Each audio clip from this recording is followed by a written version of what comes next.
let's quickly talk about the Super Bowl in Las Vegas, because it will happen if they've built a stadium there. They will give them a Super Bowl. It is a pure Field of Dreams situation. If you build it, they will come. The So, NFL Breech, will why bring did they swap out with New Orleans? So New Orleans originally got the Super Bowl, and the game was going to be played on February 4th.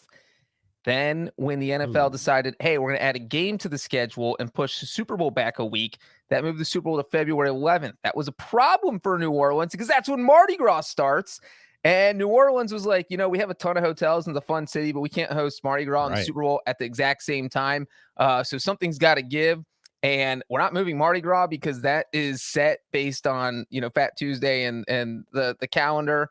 So the Super Bowl got moved. Win-win. To 2025 in New Orleans. No, I'm sorry. I said win-win. I thought we were in New Orleans during Mardi Gras for Super Bowl. No, we were pre-Mardi Gras. And pre-breach. Pre-breach. Pre-breach, that's right.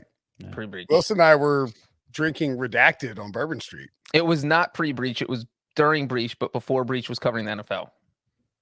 That was the one where the lights went out at the Super Bowl. That's when you cut the lights out on the Super Bowl. That was so long ago. That was so long ago, January 2013, that Richard Sherman was walking down the street for Bleacher Report, I think, just asking people if they knew who he was. And it would take him 2 minutes or so to figure it out. Joe Flacco was the Super Bowl MVP. That's right. Yep. It was Colin Kaepernick versus Joe Flacco.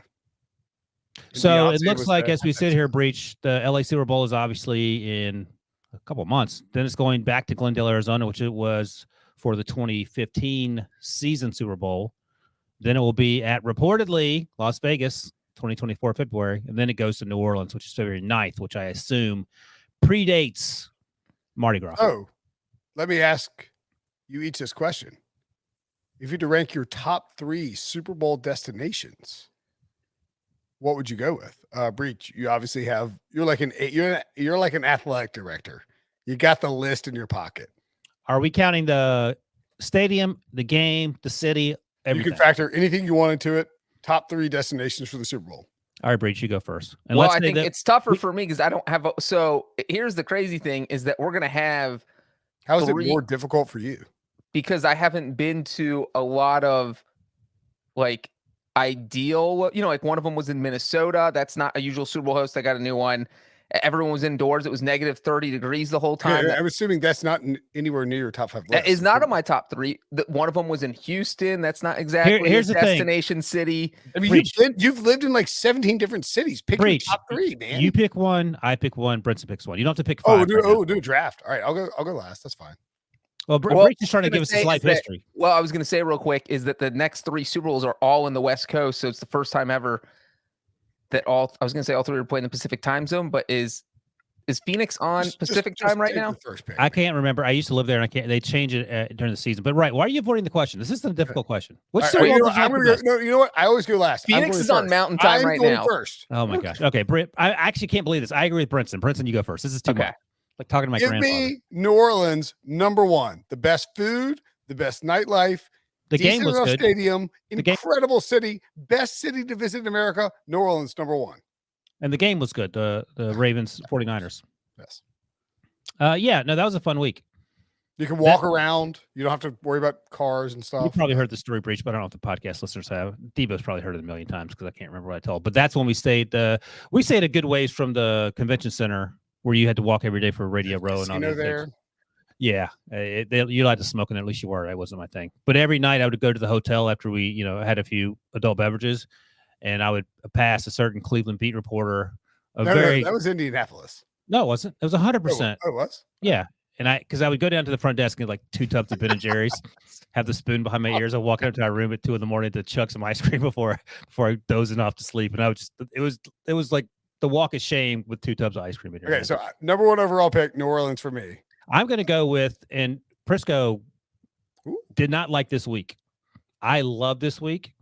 I had a fantastic time. We did a lot of fun stuff. The game wasn't that exciting, but that's okay. The stadium was, I like the stadium. Some people don't like the stadium. Out in the middle of nowhere. We almost died on the bus ride home from media night. San Francisco. I loved it. It's a great week. I would rank that. Are we doing our top 3? I don't know if I have enough cities to do my Yeah, top we're doing 3. draft. I thought San Francisco was awesome. And that was when we almost died on the way home from media night because the bus driver almost fell asleep. I had to offer him gum to keep him awake. Do you know the story? No.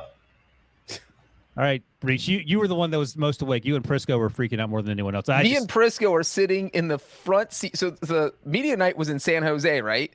Yeah, it was in San Jose. So he had a guardrail. He had a guardrail driving home on the highway. It was with 100 people in a bus. It was in San Jose Sharks Arena. We're taking a bus back to San Francisco, which is about a 45-minute ride, and maybe a little bit less, maybe whatever. We're on the interstate. It's dark outside.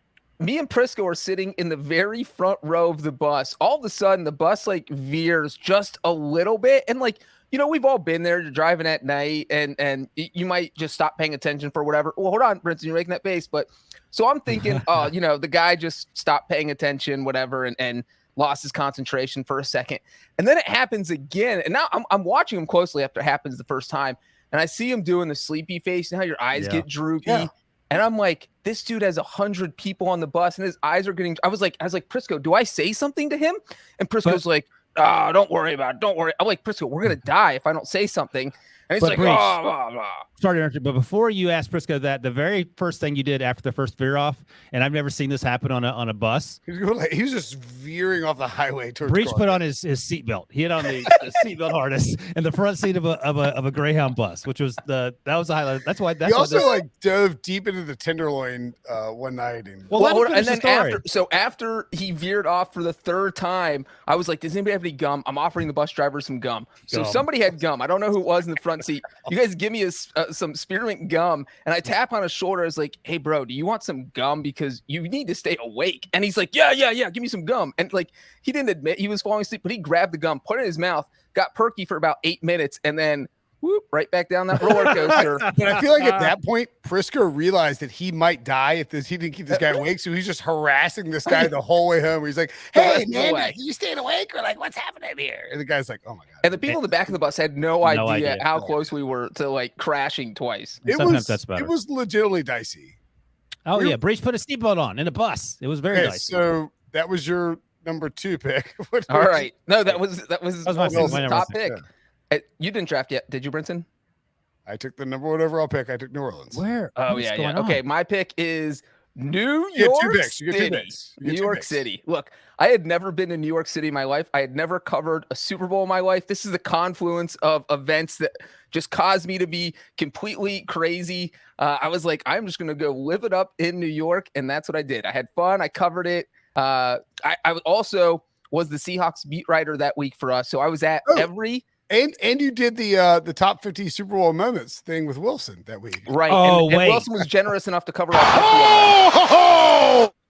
Oh, you didn't get your joke. But in my defense, I was up at 6 a.m. every morning to catch the bus to go over to New Jersey, to go to the Seahawks hotel to cover all their media sessions. I'll tell you what, you were up at 6 a.m. on Sunday or Monday morning. Well, Friday night was the only night I got to go out. Unfortunately, Wilson got the brunt of that since he had to do the whole story. So New York, I love New York City. That was my least favorite Super Bowl, and I'll tell you why. Number 1, Breech didn't help me with the top 50. Number 2, I got the flu. Number 3, Breech stole my jacket and never gave it back. Other than that, perfect Super Bowl. But I did get the picture of the Ryan sipping the teacup meme. Oh yeah, you did give me that. I'll tell you what, we're like 15 minutes in. We've done 3 picks. Let's just call the dogs off and recap this game. How about that? Wait, is this this is the actual podcast? I thought we were pre-podcast. No, we are currently pre-podcasting. I'm saying let's move on to the game. We can't do this for like 3 more rounds. No, Breech can't remember. One more round, real quick. Okay, you start, Breech. Go ahead. Okay, Breech, you're up. 30 seconds each. Miami. Oh, that's a good one. Save Brinson's life. All right. Anyway, let's get to the. It's only 30 seconds. There's no stories involved. You know what? I'm gonna go with Indianapolis. It was 60 degrees that week. Everything was close together.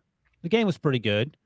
The bars are pretty good. I mean, you can't stay there. You can't be eating steak every night. But twice a week, that's okay. Why are you making that face? You don't like Indy? Me, I love Indy. No, you stole his answer. Oh, no, I was gonna steal Indy, but now I'm gonna go. Can I go Las Vegas? No, it's not a Super Bowl yet. Yeah, what are you talking about? I was offering, just trying to see if I can do it. What about Phoenix? I was gonna. I like Phoenix. That was good. Phoenix didn't is get to fun. go. It's too spread out. I It's was the in problem. Vegas. What? I was in Vegas covering the Super Bowl. Oh yeah. Phoenix. Once again with Jamie Erdahl, your careers have gone in diametrically opposite ways. All right. Anywho,